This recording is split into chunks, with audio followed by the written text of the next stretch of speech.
So I'm going to show you a neat little trick you can do to create a group of 3 with top, middle and bottom, with top and bottom being dynamically changed by a selector. So you can adjust how many, in this case, states that fall into the top and the bottom. So let's jump over to my Power BI desktop and show you how to do it. So if you want to follow along, I have the data set in the description below and also have the PBIX file as well to download. So how to get these groups with the top, middle and bottom. And as you can see here, when I've moved the slider, it changes the numbers you got here. This is all done by using a rank, and then using that rank to be able to capture the top and the bottom, and then leaving the middle with all remaining. And in this example, I'm going to be using margin, which is just simply dividing total profit, which is the sum of the profit column in the data set, and then dividing it by the total sales, which is the sum of the sales column in the dataset. Like I say, you can get this all from the PBIX file if you want to. And then all you need to do is just simply drop in this case, we're using state, which you can find down here. And then we can just drop that in there. And then the margin, which I've already kept in here because it's got the conditional formatting, but I'll show you how to do that as well. Then give you all the states with all the margins. Now, the first thing you want to be able to do is create the rank.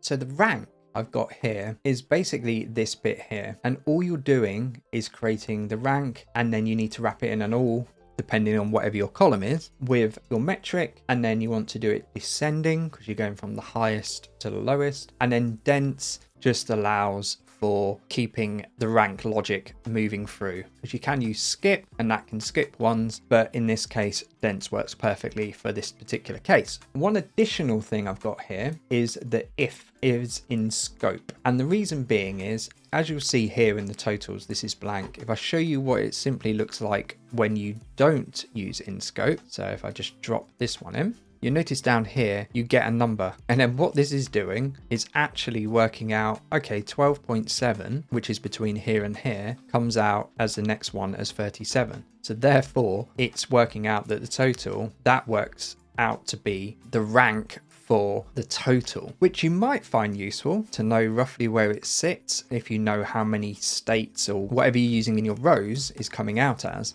But also it can be quite confusing for people as well. So the good idea is to remove it. So like I said, a simple rank, if you wanted to include this, all you want to be able to do is do rank X, and then within the rank X, you want to be able to do all and then the column that you want. Now, the reason why I'm going to use all is 2 reasons. One, if you use all selected and you run it through the groups, so if I show you an example over here with the rank no scope, so let's put this one after the margin so we can see it here. You can see when you got your top, you're getting all these, so it's all very confusing because you like got these additional ones in there. If you use all selected, watch what happens to the rank down here. You see a new rank starts. So basically what's happening here is in the top and the bottom is counting the rank of what those are for those areas. But because these have been selected, it starts a new rank that's moving. And visually it's confusing because you would like to see what they are in their actual rank. But also it can cause problems when you're trying to do the additional capture of the end part as well. And like I said, there was 2 reasons. If you wanted to filter by, say, region, so let's do south, you see here, it's filtered everything exact to what is left. So we've got 6 here. So if I make this a bit smaller, so if we drop this down to 2, you can see we got our 2 at the top, 2 at the bottom, everything else in the middle. And you can see the rank has actually ranked it by the region. So whatever you selected as your region, it's now reclassified what the rank was. But if you wanted to be able to completely overwrite that happening, so you can see what the original rank is, so it doesn't matter that you've changed the state, you can see where it ranks in the overall of the country. What you can do is come back into your rank X and then do region. And if we do that under all selected, nothing changes. But if we remove the all selected and made it all, you suddenly see where these actually positioned. Even though for South region, these are the top 2, overall, they're actually 6th and 8th in the margin. So it gives you this flexibility to be able to filter by these kind of things. One of the limitations of when doing this, everything needs to be in the same table. So this is all in the fact sales table. If you only separate like dimension tables or another table that you wanted to use, it won't work, and you would have to create a separate rank to be able to do that if you wanted to be able to focus on those type of areas. As long as everything all sits in the same table, it works. So I'm just going to remove this, leave that as it is, and then I can just remove the in scope because I want to be able to work with the one that actually has in scope. So now you know how that works. How to actually make this rank work that way is if you do if is in scope and then whatever your column is, which in this case is state, then if true, and then carry out what is your rank X. And then you just close the rank X in there. And to obviously, like I've mentioned before, to create your rank, all you do is do rank X, wrap it in an all for whatever you want to have the rank to be against, which in this case is state. Then we want to set what our metric is, which is margin. This is defaulted when you look at how rank X is written. You have your different stages. That you just need to put a comma there. I can't actually remember off the top of my head what it is now, but that one's fine as default, so you just leave that one as a comma. And then you want to do descending. If I remember rightly, I think it defaults to ascending, so you want to be able to do descending, and then you can choose either dense or skip. Dense means it will just carry on the logic of going in the order of, where skip will jump to the next number. So if I was to show in an example here, you see you've got these two, they've kept that there as 39, and then what skip should do is then skip to the next number. Good example here, but this is a very useful thing to look at for another problem we'll come up to in a minute. Let's make that back dense. So now we have our rank. What we want to do is now create our table that has top, middle and bottom, and all this is just creating a disconnected table simply by going to enter data, and then within here we just want to create a table called top, middle, bottom, and then the next column we want to just call sort, and then we just add in 1, 2 and 3. Let's delete that column, and then we call that one top, middle and bottom, and then paste in the name there, and then all you do is just do load. I've already created this table, so I'll come back to this. Once that's done, you can just see your table here, and then if you come over here, you can see it's not connected to anything. And then all you want to do while you're in your matrix table is then drop in your top, middle and bottom. But before you do that, you want to set your sort by column. So if you select what this is, so if we just drop this in here, top, middle and bottom, you can see it's already in order, but just to ensure it stays in order, you want to do sort by and then do sort. And then that way it does it in the number sort that you've put in. But as you'll notice, everything shows under each one. So if we just move the rank over to here, you'll see again, everything's all ranked in here, but it's all the same rank. So then how to get this to work is you have to create a filter that will look at if this is 2, look for 1 and 2, and then put that in the top, and then look at the bottom, and then look at what's the last one, take those two and assign them to the bottom, and then whatever's left, leave in the middle. And because we want the selector to be part of the actual filter, you'll need to create one by simply going up to model, new parameter, numeric field. And then in here, you can call it whatever you want. But in this case, I've called mine top, mid, bottom selector. And then as the minimum, you're always going to want 1. You want increments to be 1 because you want it to go up by 1. You want it to go up by missing like 5s or 2s, you can if you want. But in this case, I want it to go by 1. And then you can select whatever your maximum is. In this case, the maximum, we've got 20, but depending on how much data you have and how many you want to select, you can make that 30 or anything like that. Doesn't matter. Whatever you want, you can always change it. So once you're done, you just do create. And then once that's created, you can come in here. So you can see here, here's your starting point increments. In this case, mine, I did 30, but this is where you can change it. So if you want to change it from 20 to 30, you just come in here and then change it. Always look for the one that's got the question mark. When you load in, because you did add slicer, you'll get your slicer looks like your selector here. And then also what it creates is this value. So this is what you want to be able to add in to your filter to ensure your top, middle and bottom does its correct grouping. We want to look for the one, whatever you've called it, ends in value. So now if I show you how to do the filter, all you need in this to make it work is, as I mentioned, you want to be able to pull in what your selector is. So whatever you're using for your slider, use the one that says value on it. So the table's called this, which is always generally going to be what the main part's going to be called, and then it's got value at the end, and then you want to add that in. And then the metric you want to use in this case is the rank. So the rank created is the one with the in scope added, and then you want to create the measure to be able to be your filter. So for this, I've done variables and then put it into a final result. You don't have to do this, but it's just a lot easier to maintain. And especially if you wanted to copy and reuse it for other metrics, this makes it so much easier. Although there is one weird little thing, which I don't understand why it does this. I try and use the metric variable here within these sections. Doesn't work. The selector variable works, but as soon as I drop in the metric variable, the filtering doesn't seem to work. No idea why. So for this case, I just got it stored here just so you can see the metric and what should be there, and then also makes it easier because I can just click on it and then show you how each bit works in the actual measure. So the final output you're going to have is we want to run this through an int,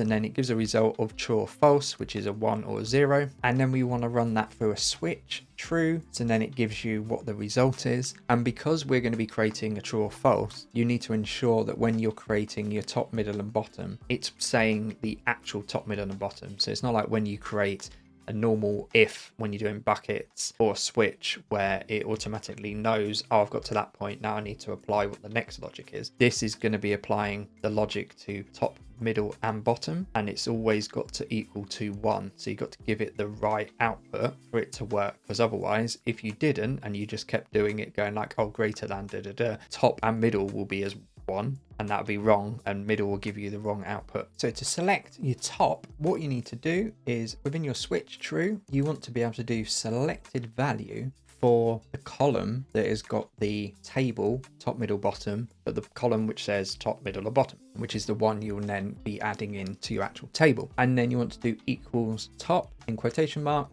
and then you want to put in your rank metric, and then you want to do less than or greater than the selector value. In this case, at the moment, we've got it set to 2. So if your margin rank is less than or equal to selector 2, meaning you're going down, so 2, 1. So don't think about 2 and then going like descending, it's going less than, so 2 and 1, then assign to top, and then go to the next section with a comma, and then you repeat the same for middle. So you do selected value, select that column, equal middle. This time you need to do a between whatever your margin rank is. So now we've done 1 and 2. We want to pick out 3 and anything below. So it's greater than the selector, so anything greater than 2, and where the max rank, which in this case is 48, minus selector is included. So what this is basically doing is going, does the margin rank, is it greater than 2, so 3 onwards, and is it less than or equal to 46, because it's taking the max, so you're doing max x, all selected the state, and then the margin rank, because that's what you're looking for, so it's looking for this number, take away 2, which then leaves you with 46, and then it's basically saying between that and 3, give you your middle, and then as you would expect, for your bottom, you're again picking out that column with selected value, does it equal bottom, and then anything greater than for the margin rank, max selected, again looking for the max here minus that, so anything greater than 46 will now give you your bottom, and then that's just wrapped in a return and then equals a result. And then what this does is if we select here, and if we drop in our filter here, this is our filter, drop it in, do is, and then 1, apply the filter, and then all of a sudden we've got our filter working like that. And that is basically how you just create those groups. But as I mentioned, there was those blank ones that we come across. And if I was to make this 10, you'll suddenly see they show up here, and also they're grouping as 39. Now it's picking them out, but there's no margin, and that's because they exist as a state, but in this case they don't have anything here. Now if you wanted that, perfect, nothing to worry about, but it's something to take into account when you're actually working with this, because if you don't want to include anything that doesn't actually have any margin or whatever metric you're using in this instance, you need to decide, should I exclude it or shall I leave it there? So if you wanted to exclude it, we can do that, as you can see here. So this is the original layout that we had before. This one, you'll now notice it's not there. Even if I open up the middle, you see no blank. But also you'll notice the rank has slightly changed, because even though these are 2, they were the same. So therefore, instead of us losing 2, we've actually lost 1 rank, which was 39, and now gives us a total of 47 states within the rank. To pull this one off, we want to make a slight adjustment to what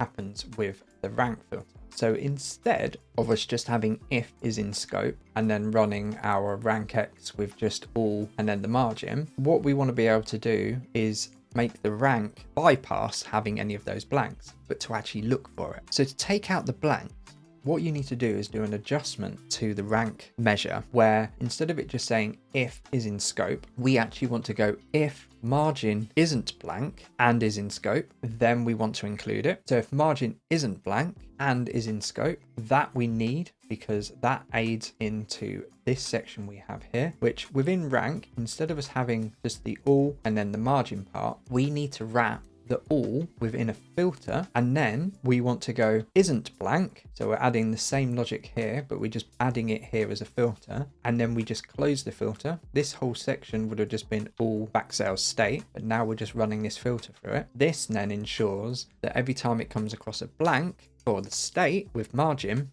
it then just removes it. And that's how comes you get here, it no longer showing where you do over here. And if we look at this as another example, one of the great things of having this functionality, you can include additional metrics that all run from the logic of where margin is. So in here, if we were to close these all, we know our top 10 states and our bottom 10 states fall into here, and then anything else is left in the middle. That is the margin for those groups. And then we can add in things like the sales. Even though we've got our top 10 margin states as having the highest margin, they actually only take up 10% of the total profits, where you have 27 of the bottom ones actually make up minus 18.7 margin, with the majority sitting in the middle, which you would expect because there are more in the middle. But when you have the problem with the blanks is that then you have this going on here. You'll add them in, and then if there's still no data, nothing's going to show there, and it just looks odd. So it's a good idea to remove the blanks when you're going to be expanding it across different metrics, unless you have a metric in here that maybe had no margin related to it, but it was something completely different and you wanted to add that in. But one thing to take into account is even though you do have no rank here, because you're dropping in other metrics with these blank ones now removed, what this does, it still causes them to show up because you have other metrics that are trying to pull through those particular states. And the easiest way to just get rid of them and ensure that you never see them is, as you can see, we've got a blank rank. Just go to rank in your filters. So you click on the table, go to the filters, and then you go is not blank, apply the filter, and then they go away. And then you can use it without having to worry about these blank ones showing up. But the choice is yours. You might want them to, so just leave them in. These are different issues that you might come across when you're working with this type of grouping, especially when you're using rank, is you just need to play around sometimes to be able to get the final output that you want. But once you have it, that whole grouping filter